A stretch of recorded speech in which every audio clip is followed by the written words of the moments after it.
Today we are here to celebrate the 12th anniversary of China-Pakistan Economic Corridor. With our common efforts and from both sides, the CPEC has achieved a great deal in the past 12 years. And you can see that we have finished almost all the project and the framework. Many energy projects and put into operations. And connectivity has provided the first and the service and to the peoples.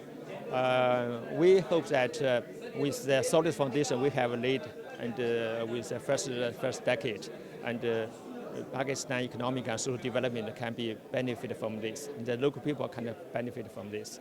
And now we are working on the second stage of CPEC construction. We are more focused on industry, agriculture, and people-to-people exchanges.